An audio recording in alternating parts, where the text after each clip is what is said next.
Anyị ekene gị nna onye mere ka anyị lahụ ma tetekwa. Ọ na-abụ emepụ ụbọchị emepụ ọnụ. Asị m ndụ nka ndụ mmiri ndụ azụ. Mmiri atala azụ anwụla. Ọba nsị na aja aka nsị na aja ga-aba ya ọnụ. Asị m egbuo n'aka nri ka ọ bụrụ na mma, egbuo n'aka ekpe ka ọ bụrụ na mma. Ọ na-eme n'iru ka anyị nọrọ n'azụ, ọ na-emezi n'azụ ka anyị nọrọ n'iru. Nke anyị metere efela mmadụ, nke mmadụ metere efela anyị. O metere bulo ọchị nwa ọkụkọ nwa ada, nwa ọkụkọ nwee nwa ọsọ. Okike kere mmadụ mana onwe onye kere ya. Asị onye zụọ nwa zụọ ya ma lee ya nka. Ọbasi bi n'elu anyị na-arịọ gị udo, ọganiru, ogologo ndụ na-arụ isi ike. Ụbọchị ikere mmadụ ka ikere ihe ọ ga-abụ. Nna anyị na-arịọ gị ka anyị dị ndụ wee bụrụ ihe ị chọrọ ka anyị bụrụ. Ọ fụrụ nwa mmadụ fekpọọ ya anya, akwa nwa agaghị ebe na be ya. Egbe bere ugobelu nke si ibe ya ebela, nkukwa ya ma kwasaa ya. Ọkụ echi anyị n'ụzọ ga-agbaji n'ike. Achọbụ ijiji anyị kpọrọ si jụọ nwaanyị na-eke ogiri. Ndị Igbo si na ofeke na-akpa na-etipịa anaghị anwụ n'oge. A sị na nwata gọchie ọjị ntị, ndị mmụọ echi ya azụ. Igbo nwụrụ ndị nze mụọ ọzọ, eze ji Igbo bịa taa ọjị. Ka Chineke nna pụrụ ime ihe niile mee ka okwu ọnụ m bịa na mmezu site ugbu a wee ruo mgbe niile. Darkness, Nadia. There is only one place that will resist darkness, no matter what, and is here. This place you're in, Biafra land, a land that represents light. For your information, why do you think that Japan doesn't want Islam in Japan? Is there something you have in common with Japan? East, where the sun rises from. East, always east. They said no to Islam. No mosque, nothing. At last, you know you're a Christian country. Useless people. Because of oil. Who said Biafra will not give you oil? Who told you that? Who is the idiot that told you that Biafra will not give oil to Britain? Or that Biafra will not give oil to America? Who told you that? Who is the new clinical professor at Harvard Law School? I repeat. Who is the new clinical professor at Harvard Law School in America? The most prestigious. Is she not an Igbo girl? Can you find an Hausa person as a clinical professor at Harvard? Oh my God.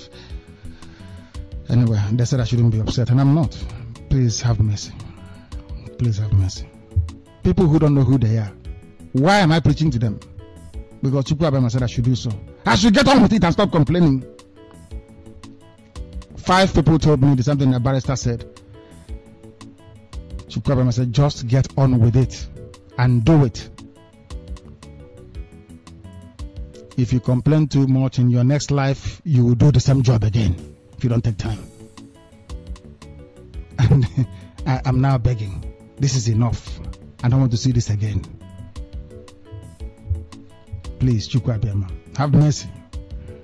Clinical professor at Harvard Law School, Igbo girl.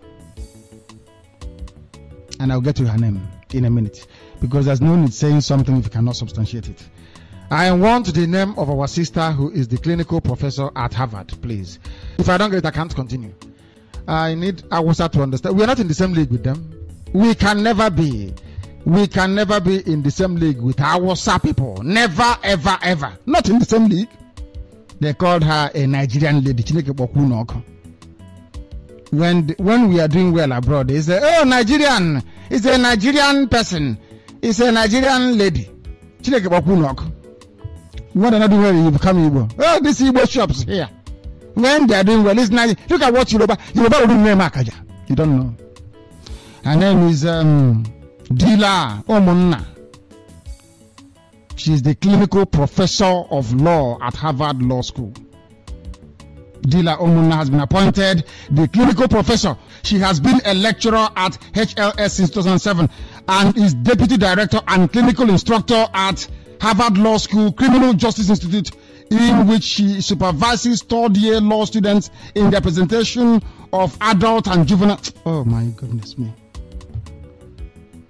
When NASA, the head of NASA's meteorological unit, is an Igbo man. Oh dear Lord, have mercy. And when dear Gozi Kanyibo, can Aboki do this?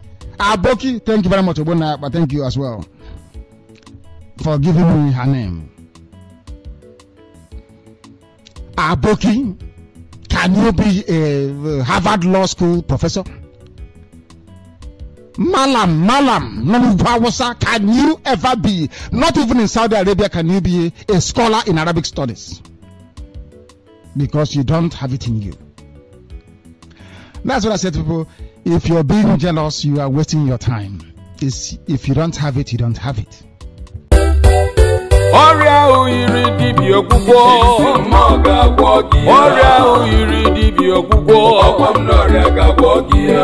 wetin be the name of that sickness we don introduce you to plenty doctors, still yet no result. Jiximore, e go treat am one hand. Now before them talk say some sickness na obrina Georgia, but now obrina Jiximore. Whether na cancer o, fibroid o, stroke o, or you be man, your King James no dey respond well.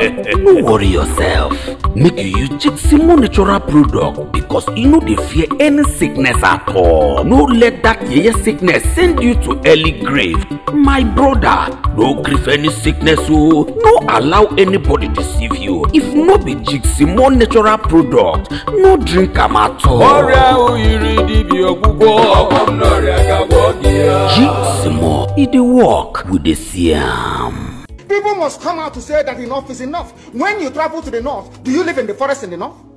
The Igbo people in Sabongeri in Kanu, are they living of course it's Hausa land, are they living in the forest? They came to the town, they work very hard, they build houses, they build mansions, they develop the entire place. Is that not what they do? What are Fulani people doing in our forest? Nobody can answer that question. They say that they're pastoralists.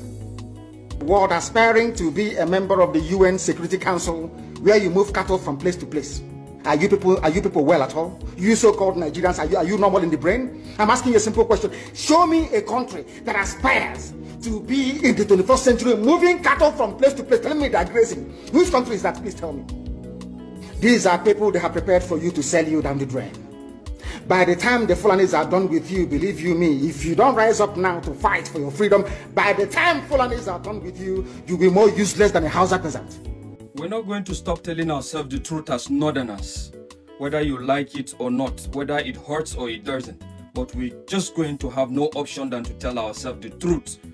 The fact is, your ideology, our ideologies and concept as Northerners is retrogressive in nature.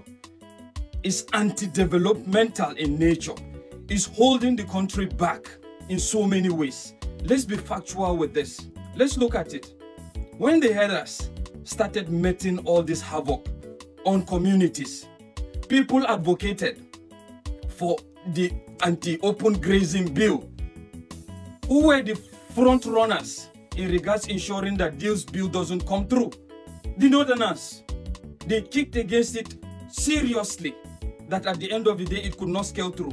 And here do we have a situation now where the Fulanis have migrated from making havoc on the north to the other parts of the country.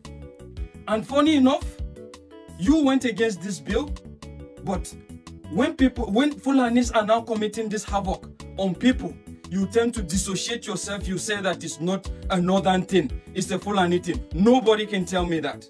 It's a northern thing, it's a northern ideology. So let's not distinguish between the tribes, because the last time I checked, the Northerners were the strong advocates. Majority of the Northerners opposed the bill. And look at what open grazing is doing to us. How long are we going to go this way? Again, look at what happened in regards to the closure of school during Ramadan. A lot of people, reasonable Nigerians, came out to say that this is wrong, this is anti-developmental. it doesn't stop you from doing your religion. It doesn't stop you from being who you are. But what did the North do? A quite majority were celebrating and were saying this is a good thing, this is a very big progress for the propagation of the gospel of God. And look at where we are now. So how are you going to tell me that the Northerners are not hypocritical in nature? And let's face it, this is what the politicians do. And who are their disciples? Their disciples are the common Northerners, the majority that are poor. The second point is the fact that when there was a bill in regards birth regulation, what happened? Who were the front runners in ensuring that that bill doesn't come through? It was still the North. I remember a senator coming to the Senate House with 5 or 6 of his wives, trying to convince people how he is happily married and is responsible. But let's face it, Oga, if you are capable, you have the capacity to marry 5 wives and have many children as much as you want. What now happens to your brothers, those that doesn't have the capacity and are marrying so many women and are giving birth to so many children that they can't control? Is it the same thing? How long are we going to continue this as Northerners? It's so appalling. Until you wake up, you will always be considered inferior to any other region. And the fact is, don't expect that no matter the agitation, no matter your grievances, this will bring it to a standstill. It's still going to continue till you change your mentality, till you change your orientations, till the common man in the North starts challenging these allies that uphold you at ransom. How many of the allies do you have their children in Almajiri schools? Why should you open Almajiri schools and send children to Malams that doesn't even have the capacity to feed his own family? And you tell me that this is not a Northern agenda, and you tell me the problem of the North is not itself. The problem is we. We are the problem. Until we wake up, nothing is going to change. Nothing, absolutely nothing. Who were as well the major advocates of the Muslim ticket? The North. The North. And where has it brought us? Look at where it has brought us. And I'm telling you wholeheartedly that that concept has not yet changed. It's still in the minds of the Lord. They're still waiting for the next election. During the Muslim ticket, a lot of imams were preaching with video evidence. Even some top politicians, top northern politicians, preaching, telling them on the need for us to, for the North to have a Muslim ticket that will promote the establishment of the kingdom of God. Indeed, the kingdom of God is established. You are all welcome to the kingdom of God. Now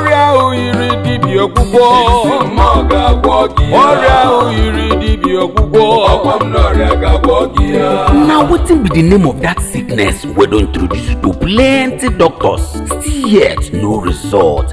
Jiximore, e go treat am one hand. Now before them talk say some sickness na obrina Georgia, but now obrina Jiximore, whether na cancer o, fibroid o, stroke o, or you be man, your King James no dey respond well. No worry yourself. Make you use Jiximore natural product because you no dey fear any sickness at all. No let that yeye sickness send you to early grave. My brother, no grieve any sickness o. No allow anybody deceive you. If no be Jiximore natural product, no drink am at all. Jiximore, e dey work with the siam. Hey, Odima, Honorable One Nabaloso. Iboni nebofu, Iboni ne kwesiri bofu, Tata, Iboni no bezofu. Chukwe pele kandiro mwanyamu, Tata. Odi kandiro na mwanyamu. Mana hene utazimbo. Ndiro na mwanyamu, ayejikwa kana mwanyamu. Obodi he kwesiri. Ibo na sonye wanya na agbaju uri, oki ikwanya na akoya. Onye ihere na-eme bụ nwanne onye ara. Mere eji si na onye ara adịghị mma ịkọ na mba, kama na ọ bụ onye ga-ekwe ka o si n'ama ya wee pụta. Ma ọ bụ onye nwere ihu adịghị mma ịkọ na mba, mana onye ga-ekwe ka o si n'ama ya wee pụta. Ndị Igbo, ugboro ole ka ya ga-eme anyị amụrụ akọ? Kedu ihe ọ ga-ewe ndị Igbo, ndị ọnụ na-eru n'okwu n'ala Igbo, ndị Chineke jigoro ege nke ụwa wee gọzie, itikisi ọnụ sị ọ dị mma ebe ụnụ sị na a ga-emere anyị ka anyị mere onwe anyị. Onye ajụrụ anaghị ajụ onwe ya. mana tata ọ dị ka ajụrụ Igbo ajụkwa onwe ha maka na ọ bụ onye na-enyo isi ya na-apụta. Cheta na m agwa unu na ahịa ọma na-ere onwe ya bụ eziokwu, mana ahịa ọma na-ere onwe ya bụ nke a kpọsara akpọsa. Maka dịka m gwara unu na ọ na-abụ a na-asụ ọrụ na-asụta ejula ọrụ a na-aga n'ihu. Dịka m nọ na-ekwu onye chi egburu o nwere onye ga-egbu ya. Ọnwụ ga-egbu nwa ewu ọ ga-eru n'ikenga. Emego m ka ọdụ ewu na ọkụkọ anya na ndị Igbo onye ajụrụ ekwesịghị ịjụ onwe ya. Ka anyị rie na adụdụ onwe anyị ọdụ, ka anyị nwee ike mara ji ga n'ubi na nke ga n'ọba, ka anyị were kene na ụkwụ chọọ ihe dabara na mmiri, maka na asị osite adị mma ọ dịba gboo. Ka anyị hapụnụ ihe dụrụ nri ịracha ofe, ka anyị nwee kelenụ obi mgbanwe. Dịka mgbe a lụsịrị agha Naịjirịa, ihe e nyere ndị nna nna anyị nakwa imerime ndị nna anyị ha mgbe aha bụ 20 pounds, mana ha jiri ya megịrị pụọ ndụ. Ọ bụrụzie taa ndị Igbo nwegorola point billion ka anyị na-enwe ike ijizi ya dozie ala Igbo adị mma. Federal gọọmenti ga-arụ railway n'ala Igbo. South East governors unu ọ gaghị arụnwu ya. South East senators unu ọ gaghị etikọnwu isi ọnụ. Nye mandate to the governors sị ha ma ọ bụrụ na unu emeghị nke a, anyị mobilize ndị constituency anyị enwe ihe dịka njegharị iwe. South East governors unu enweghị ike ịkpọ the South East senators na South East House of Rep members sị ha ọ bụrụ na unu asponsor such bill, ọ bụrụ na ekwughị okwu dị etu a na floor, anyị mobilize ndị steeti from your constituency recall oge. Maka o nwere ụzọ agwọ na-esi arịgo elu, ụzọ ahụ ọ na-esi arịgo ka ọ na-esikwa arịtụ. O nwere ka ọ ga-esi wee dị ndị constituency gị put a vote of no confidence, collect all signature, recall oge. Ihe ọ pụtara bụ na ihe ị gara ebe ahụ gị mee abụghị ihe asị gị mee. Mana taa all those provisions dị, mana onweghị onye na-eme ya. Maka na gọvanọ na-agwa senetọ ihe ọ na-eme, senetọ mana gọvanọ nọ na-eri nke ya. Senetọ ga-abịa ịgwa gọvanọ ihe ọ na-eme, gọvanọ ma na senetọ nọ na-afọju akpa nke ya. Onye ga-ekwusi nke ibe ya ga-anụ, because gịnị nwa dị ala ma ibe ya. Ndị zaga aha echichi aha eji eje mba n'ala Igbo were na aha jere ndị Igbo mba. Ndị zaga aha echichi ojele Igbo o ruole na omume jere n'Igbo na ihe emego unu kwesịrị ije. Ndị na-eche echi na-aza anya ndị Igbo ji afụ ụzọ, anya ụlọ ahụ ọpịago ugbu a, mepee na ya ka Igbo were ya wee fụ ụzọ. Ndị agha na-aza ọnụ na-ekwuru Igbo kwuore na Igbo ugbu a maka orure na okwukwu.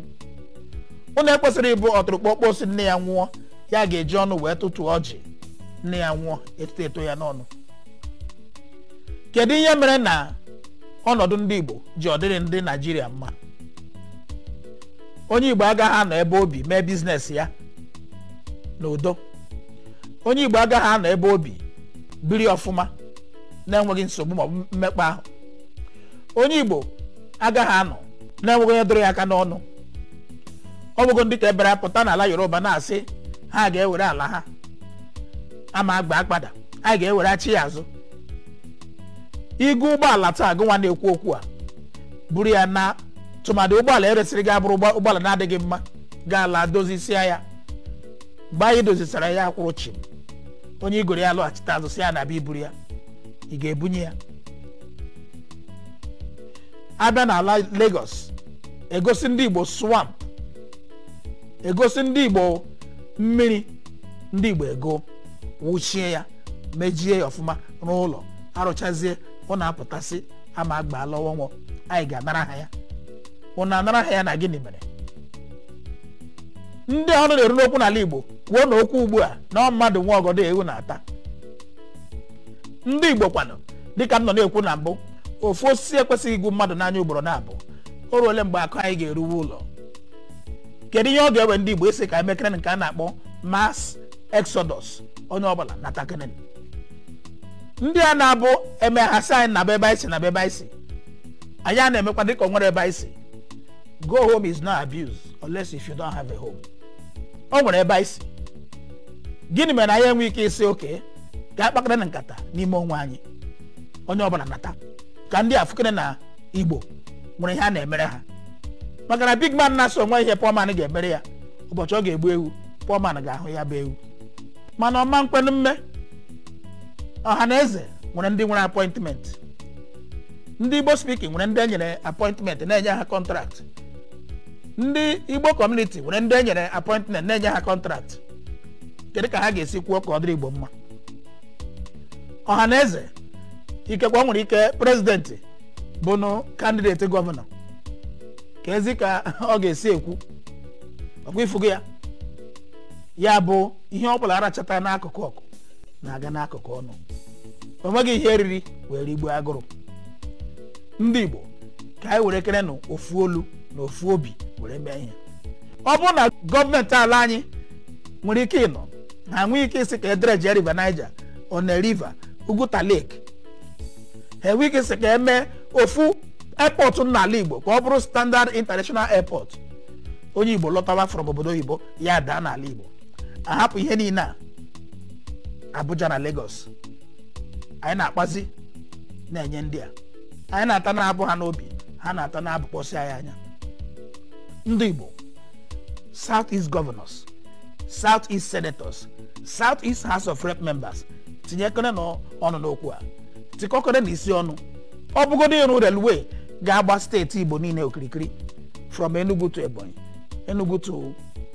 Abia Abia to Imo Imo to Anambra esikene etu ahụ rụọ ya ka ndị afụkene na ọ nwere ihe anyị nwere ike ime ọ dị mma ekwele m ka ọra m n'ọnụ ọ nwere ike ihe a bụ ozi Chineke ziri m ka m zie ezigo m ya ka m si ebe a na-apụ ugbu a ịchọ ka mụ na gị karịa kpọọ m na 08023908870 maọbụ 08033476885 ana m asị unu ka ọ dị n'izu ụka na-abịa abịa ka emesịa